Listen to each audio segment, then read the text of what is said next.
Olá, vamos começar nesta aula trabalhando o artigo 5º, o capítulo 1 do título 2 da Constituição, Direitos e Deveres Individuais e Coletivos. Você já deve ter visto que o artigo 5º é um artigo longo, tem mais de 70 incisos, tem 4 parágrafos, fala de vários assuntos, fala de vida, liberdade, igualdade, segurança, propriedade, fala dos remédios constitucionais. Então, essa nossa aula vai ser dividida em vários bloquinhos e eu estou aqui, eles estão organizados de forma temática. Então, esse nosso primeiro bloco, a gente vai trabalhar a introdução aos direitos e deveres individuais e coletivos, a introdução ao capítulo 1 do título 2 da Constituição, justamente falando do caput do artigo 5º, tá bom? Então, eu vou abrir a tela para você, para a gente começar a trabalhar, ok? Direitos e deveres individuais e coletivos, parte 1, introdução. Então, o que a gente vai falar desses deveres, desses direitos e deveres individuais e coletivos? Primeiro, a gente percebe o seguinte, a Constituição fala, aqui no título, tá? Direitos e deveres, ok? Então, não é só direito, é dever também. Individual e coletivo. Então, não é só de um indivíduo, mas é do grupo todo. Então, vamos ver o que eu anotei para você. A Constituição de 88 estabelece expressamente não só os direitos dos indivíduos, não só direitos individuais, mas também dos grupos sociais. Olha aqui, tá? É claro que, se você já viu a aula da introdução aos direitos e garantias fundamentais, você já sabe que a gente tem uma evolução dos direitos, do reconhecimento dos direitos. Primeiro vieram os individuais, depois os coletivos, e aí esse grupo social que a gente vê aqui já é dentro do coletivo. Então, vamos lá. A Constituição de 88 estabelece expressamente não só direitos dos indivíduos, mas também dos grupos sociais, os denominados aqui, direitos coletivos. É bom que eu já deixo tudo anotado para você. E, conjuntamente, estabelece os deveres fundamentais, porque a gente não tem só direito, A gente tem também, todo mundo tem direito, não todos os direitos, e todo mundo tem deveres, não todos os deveres. Lembrando que os direitos e deveres individuais e coletivos são espécies do gênero direitos e garantias fundamentais, isso a gente estudou na introdução aos direitos e garantias fundamentais. Tem 2 bloquinhos de aula antes dessa nossa aula, então, se você passou direto para esse, volta lá, porque esses 2 bloquinhos de aula são importantes. Vamos lá. Os direitos individuais e coletivos são considerados explícitos, expressos, quando expressamente previstos no texto constitucional. Por exemplo, todos aqueles assegurados expressamente no artigo 5º, incisos. Esses são direitos individuais e coletivos explícitos. Mas aí eu te faço a pergunta, antes de seguir para o próximo ponto aqui. Só existe direito e dever individual e coletivo, ou só existe direito e garantia fundamental no artigo 5º? Direito e garantia fundamental, de cara, você vai dizer que não. Ah, Karina, direito e garantia fundamental, você já falou na aula de introdução. Entra o capítulo 1, 2, 3, 4 e 5. Então, tem direito e garantia fundamental no título 2 da Constituição inteiro. Concordo com você. Mas será que não tem fora desse título 2? Será que não tem espalhado pela Constituição toda? Será que não tem... Aí vamos especificamente os direitos individuais e coletivos, direitos e deveres individuais e coletivos. Será que não tem em outro lugar na Constituição? Só está dentro do artigo 5º? Aí a gente vai ter aqui, olha, a resposta.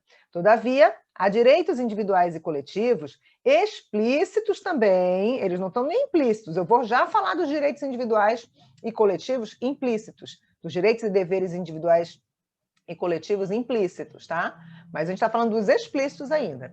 Todavia, há direitos individuais e coletivos explícitos em outros dispositivos constitucionais, como, por exemplo, os contidos na proibição aos entes federativos de estabelecer tratamento desigual entre brasileiros, artigo 19, inciso 3 da Constituição. Aqui a aula não é de organização do Estado, o artigo 19 está lá em organização do Estado. Mas, para citar aqui, lá o artigo 19, ele vai falar das vedações aos entes federativos. Não pode perseguir igrejas, constrangê-las, manter com elas relação de dependência ou aliança, também não pode estabelecer distinção entre brasileiros ou preferências entre si, que é o inciso 3, tá? Não pode estabelecer, então, na verdade são 3 incisos, né? Eu só falei de 2. Não pode estabelecer tratamento diferenciado entre os brasileiros. Ora, então é direito fundamental meu, é direito individual meu, como brasileira, não ser tratada diferentemente de outro brasileiro. Tipo, um concurso público no estado de São Paulo, onde nascidos no estado de São Paulo já levam um ponto a mais, já chega com ponto garantido. Não pode, ok? Karine, e o outro inciso que fala lá do artigo 19, não pode recusar fé aos documentos públicos, tá? Ou da igreja, que não pode perseguir igrejas, constrangê-las ou manter com elas relação de dependência ou aliança, indiretamente é um direito nosso de liberdade religiosa, porque se não pode constranger a igreja, quando se constrange uma igreja, quando se persegue uma igreja, se persegue também os seus fiéis, os seus membros, né? E quando se favorece uma igreja em detrimento de outra, se protege membros de uma igreja em detrimento de outra, entendeu? Então, o Estado, lá no 19, ele é laico. E a gente vai ver também, no artigo 5º, a condição de Estado laico, tá? Então, vamos lá. Então, a gente tem, sim, direito individual, direito e dever individual e coletivo fora do artigo 5º, ok? Não vai ter espaço aqui. Direitos e deveres. Vou colocar só direitos e deveres, tá? Fora do artigo 5º. Ok. Certo? Direito e dever individual e coletivo fora do artigo 5º.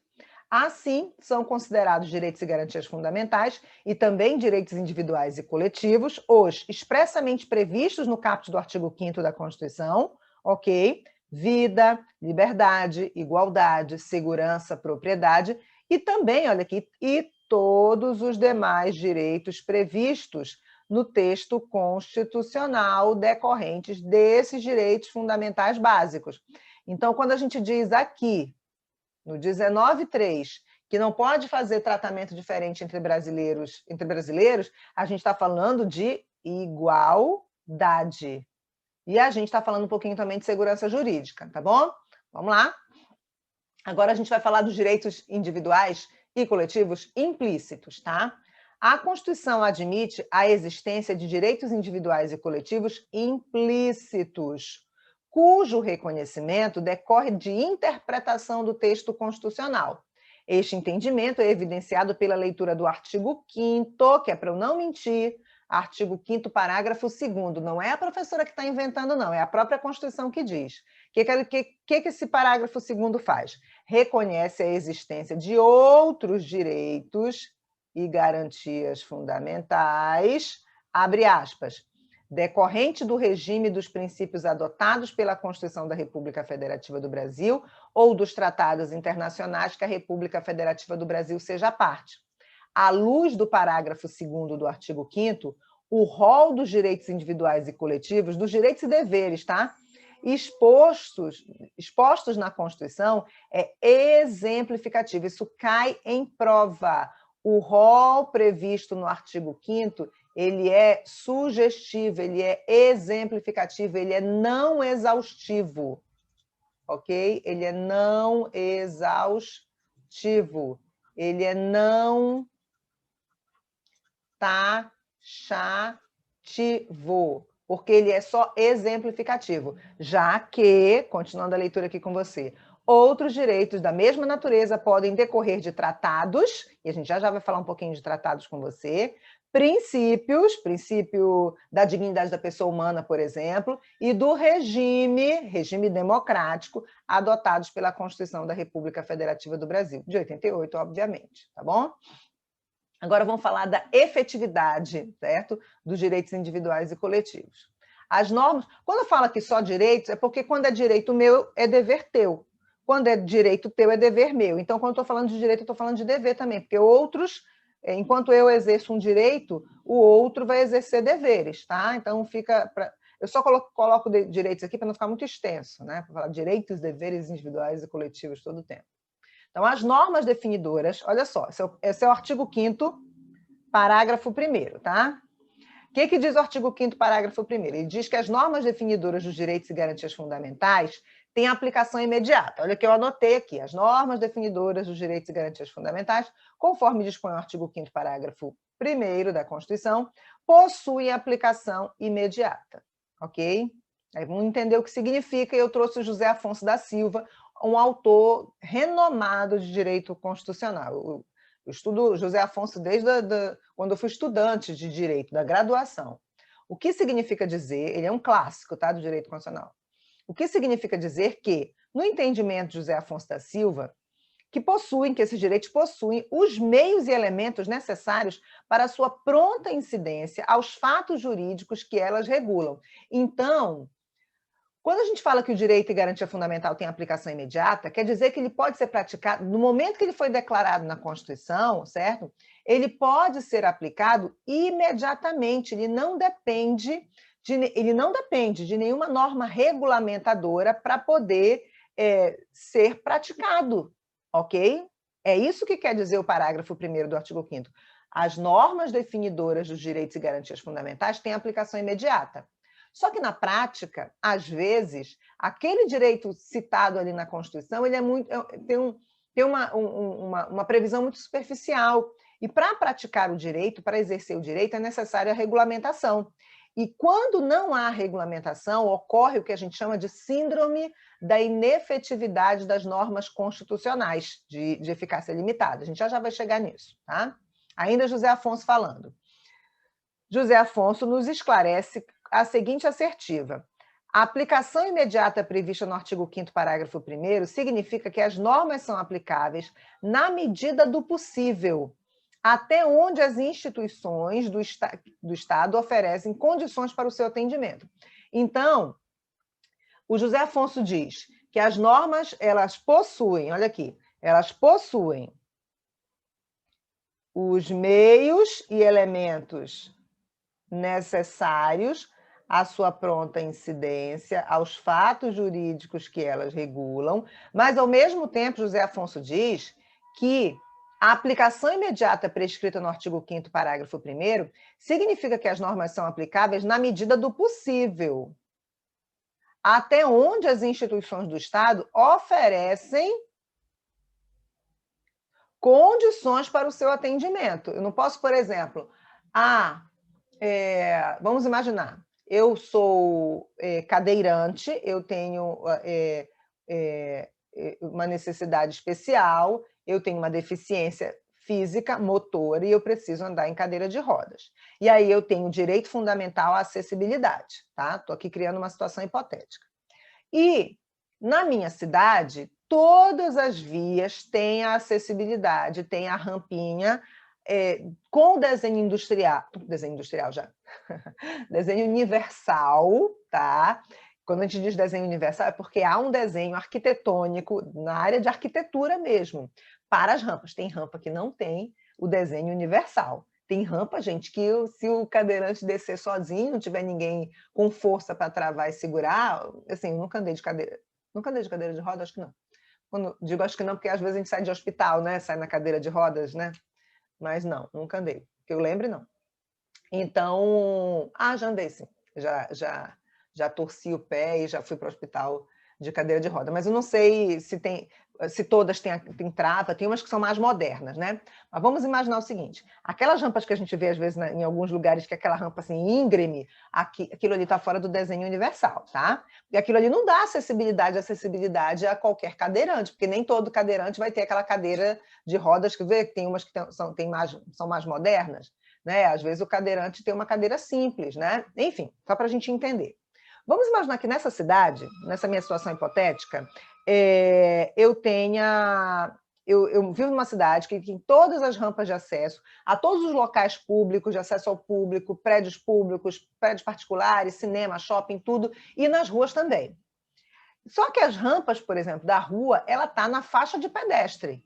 Ela não está no meio do quarteirão. Aí vamos imaginar que a minha casa é no meio do quarteirão e eu quero atravessar minha rua, é tranquila, nem tem muito fluxo de carro, eu quero atravessar no meio do quarteirão. Eu não quero pegar minha cadeira de rodas, descer da minha casa, passar pela calçada toda, que está tudo padrão, tá? Essa cidade, eu queria até... Essa cidade hipotética que eu estou falando para você, Não é a realidade da maioria das cidades brasileiras. Calçada quebrada, cheia de desnível, as pessoas com dificuldade de locomoção, seja por deficiência permanente ou temporária, elas têm muita dificuldade mesmo, real aqui no Brasil. Mas vamos lá. Vamos imaginar, eu vou ter o trabalho de descer da minha casa, ir até a esquina, atravessar na rampa lá de pedestre e ir para outra calçada, do outro lado da rua, para comprar um sorvete na minha sorveteria preferida, que é em frente à minha casa. Então, eu aciono judicialmente a prefeitura para ela fazer uma obra e fazer uma rampa na frente. Não, aí isso é demais. É o que o José Afonso da Silva fala como na medida do possível, entendeu? Na medida do possível, se tem rampa nas esquinas, que é o local certo para você atravessar aqui na faixa de pedestre, então, meu filho, não reclama, entendeu? É esse o raciocínio. Agora, vamos lá. Há casos reais em que os entes federativos não fazem nada, não fazem o mínimo e dizem que não é possível fazer nenhum mínimo porque não estava no orçamento. Gente, a Constituição é de 88 mandou, por exemplo, a acessibilidade da pessoa com deficiência, mandou que ela tivesse, que os governantes dessem acessibilidade desde 88. Já faz muito tempo já, então já era para ter se planejado, incluído essas obras nos orçamentos, tá bom? Vamos lá.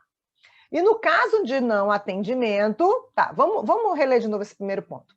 José Afonso da Silva nos esclarece com a seguinte assertiva: a aplicação imediata prescrita no artigo 5º, parágrafo 1º, significa que as normas são aplicáveis na medida do possível até onde as instituições do Estado oferecem condições para o seu atendimento. E no caso de não atendimento, o Poder Judiciário pode ser acionado para, no caso concreto, aplicá-las segundo as instituições disponíveis, ok? Cabe ao Poder Judiciário tornar efetiva a norma constitucional, tutelando o direito do polo ativo e garantindo o efetivo exercício deste direito. Isso no caso daquelas normas que eu falei para você, que apesar de elas terem aplicação imediata, às vezes, aquele dispositivo constitucional, por si só, não viabiliza o exercício do direito. Aí você vai para o judiciário. Existe até um assunto em direito constitucional que a gente chama de classificação das normas quanto à sua efetividade. Norma de eficácia plena, contida e limitada. Não é objeto dessa aula, mas a base para a gente explicar isso é esse tipo de classificação. Tem norma que é plena, por si só, consegue gerar efeitos jurídicos sozinha, tem artigo da Constituição, tem norma da Constituição que é contida, gera efeitos plenos, mas, às vezes, a norma infraconstitucional pode conter, pode restringir, certo? O alcance dessa norma. E tem a norma de eficácia limitada, que é aquela norma constitucional, aquele artigo, aquele inciso, aquela linha, que não consegue, por si só, gerar efeitos jurídicos concretos, precisa de norma regulamentadora ou de uma ação judicial para garantir o exercício do direito. É disso que a gente está falando aqui, tá? Vamos lá. Decorre desse pensamento a figura do mandado de injunção, que é um remédio constitucional que a gente estuda no artigo 5º, tá? Que cumpre seu papel, regulado pela Lei 13.300 de 2016, garantindo... O que o mandado de injunção faz? Garante, né?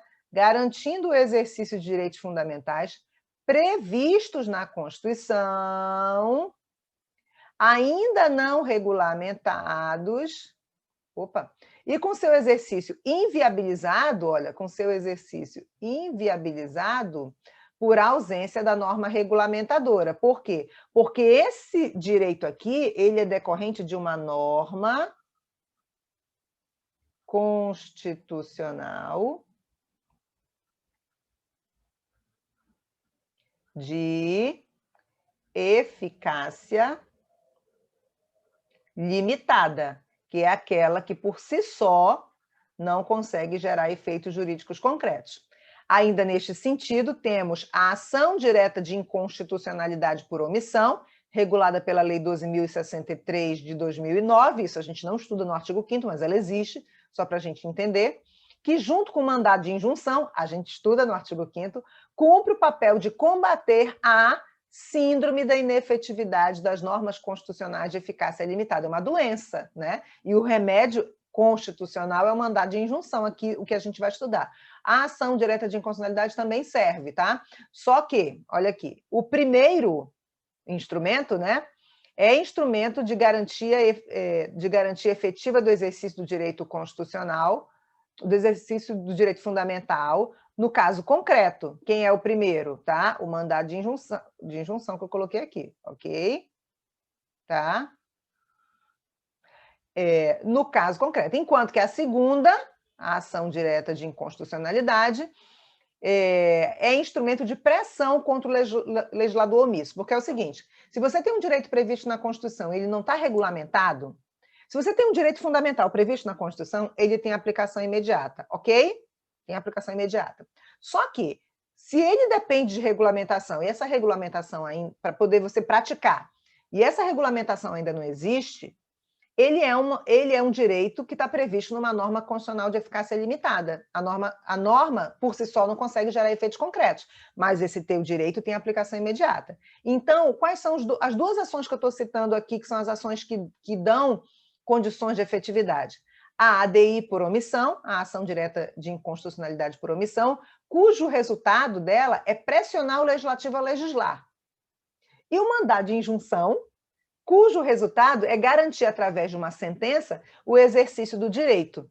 O mandado de injunção, ele está ao alcance da gente, de qualquer cidadão, de qualquer indivíduo, mas a ADI por omissão não, porque só algumas autoridades podem ajuizar a ADI. Além disso, o mandado de injunção, ele tem uma praticidade no seu resultado, porque quando a sentença for favorável, ela já dá o mandado, é mandado de injunção, ela já dá a garantia do exercício do direito. A ADI por omissão, não. Ela, na verdade, ela tem mais uma pressão política sobre o legislativo do que um efeito concreto para o indivíduo, ok? Vamos lá.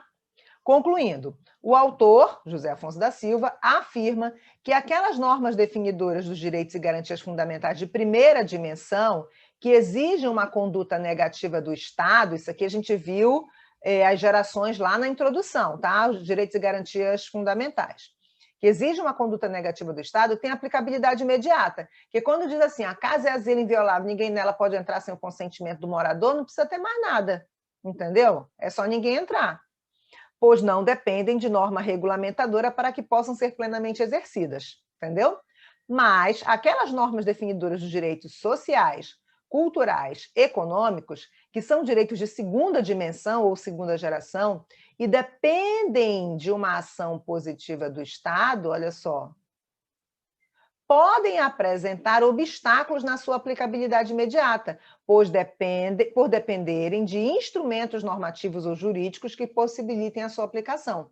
Então, quando a gente fala de direitos que exigem do Estado uma ação positiva, exige uma regulamentação, exige uma política pública, exige uma ação, é nesses direitos que a gente pode encontrar normas de eficácia limitada. E aí, quando não tem regulamentação, não tem ação política pública, não tem a ação do Estado, a gente ajuiza o mandado de injunção, ok? Um exemplo clássico é o direito de greve. Todo livro de direito constitucional, quando falar disso, vai falar do direito de greve, porque é o exemplo clássico, direito de greve dos servidores públicos civis, tá? Direito social, por natureza, que demanda uma atuação positiva do Estado em legislar o referido direito, previsto lá no 37, inciso 7. Olha só, direito fundamental fora do artigo 5º, tá? Tá lá no 37. O direito de greve do servidor público civil, porque o servidor público militar é proibida a greve para ele, está previsto na Constituição. O direito de greve do servidor público civil, ainda não regulamentado, tem aplicabilidade imediata, certo? Sofrendo da síndrome da inefetividade da norma constitucional. O STF já se manifestou em diversos mandados de injunção, MIs aqui é mandado de injunção, tá? E determinou a aplicação da lei de greve. Essa lei de greve aqui é a lei 7.783, de 89, é a lei de greve do seletista. Mas o seletista, o regido pela CLT, ele não é servidor público. Então, olha só o que o Supremo fez. Mandou aplicar a lei de greve do seletista até que a matéria seja regulamentada pelo Congresso, ok? Então, ele deu uma praticidade, mandou aplicar a lei de greve do seletista, até que o Congresso resolva fazer a sua obrigação, que é fazer a lei de greve do servidor público civil. Aí eu trouxe aqui uma jurisprudência para você, do Supremo. Direito de greve dos servidores públicos civis, evolução do tema na jurisprudência do Supremo. Apesar das modificações implementadas pela Emenda Constitucional número 19 de 98, quanto à modificação da reserva legal de lei complementar para a lei ordinária, porque a lei de greve do servidor público tem que ser uma lei ordinária, tá? Só que tem que ser uma lei ordinária específica.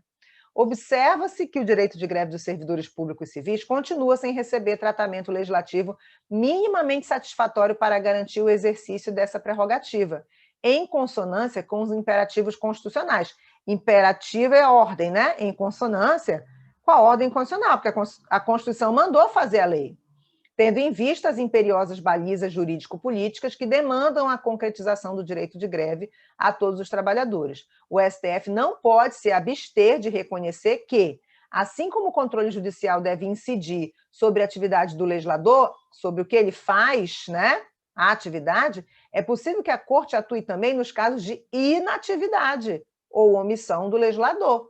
O Supremo está dizendo que o Congresso não está omisso, está inativo ao legislar sobre a greve do servidor. A mora, ou seja, a demora, ok, legislativa em questão já foi por diversas vezes declarada na ordem constitucional brasileira. Por esse motivo, a permanência dessa situação de ausência de regulamentação do direito de greve dos servidores públicos civis passa a invocar para si os riscos de consolidação de uma típica omissão judicial. Se o Supremo não fizer nada, além da omissão legislativa, é omissão judicial. Considerada a omissão legislativa alegada na espécie, seria o caso de se acolher à pretensão tão somente no sentido de que se aplique a Lei 7.783 de 89, enquanto a omissão não for devidamente regulamentada por lei específica para os servidores públicos civis. Artigo 37, inciso 7. Em razão dos imperativos da continuidade dos serviços públicos, contudo, não se pode afastar que, de acordo com as peculiaridades de cada caso concreto e mediante solicitação da entidade ou órgão legítimo, seja facultado ao tribunal competente impor a observância de regime de greve mais severo em razão de tratar-se de serviços de atividades essenciais, nos termos do regime fixado pelos artigos 9º e 10º da própria Lei 7.783. É porque essa lei de greve, ela diz que serviços essenciais não podem grevar 100%, ok? Saúde, transporte, não dá para grevar 100%. Então, também acontece isso. Quando não tem a regulamentação, às vezes tem categoria de servidor que, tipo, toca o louco e vamos grevar tudo, vamos parar tudo, e isso prejudica a população, entendeu? Por isso que é importante ter a lei para garantir direitos, mas para garantir deveres também. Quando você não tem uma lei que não te garante direito, mas não te garante dever, certo? Fica Deus dará, não é? Vamos lá. Aí tem uma categoria que o Supremo proibiu a greve, tá? Uma categoria de servidores. O exercício, outra jurisprudência, tá? Essa aqui foi mandado de injunção, olha, deixa eu marcar aqui. 708, tá? MI 708. E aí esse outro, tá? O exercício do direito de greve, sob qualquer forma ou modalidade, é vedado aos policiais civis, essa categoria, porque o policial militar, o militar das Forças Armadas, já é proibido pela Constituição. Esse policial civil aqui é a Polícia Civil que a gente conhece, é a Polícia Federal, é a Polícia Rodoviária Federal, são as polícias penitenciárias, né? É o policial não militar. Aqui, quando ele fala policial civil, não é a categoria só das polícias estaduais civis, é todo policial que não é militar. Olha só, o exercício do direito de greve sob qualquer forma ou modalidade é vedado aos policiais civis e a todos os servidores públicos que atuem diretamente na área de segurança pública. É obrigatória a participação do poder público em mediação instaurada pelos órgãos classistas das carreiras de segurança pública, nos termos do artigo 165 do Código de Processo Civil, para a vocalização dos interesses da categoria. Então, para os servidores da segurança pública, é vedado o direito de greve, ok? Então, PRF, Polícia Federal, Polícia Civil não podem grevar, ok? Vou até colocar aqui para você. O STF entende que servidores públicos civis, policiais não podem grevar, ok? Os servidores militares, a CF/88 já proíbe. Ok? Já proíbe expressamente. Ok? Então, a gente vai agora passar para... Opa! E eu acabei anotando no lugar errado, tá? Mas você já pegou aqui na aula. Na verdade, a anotação era para cá. Era nesse entendimento aqui, tá?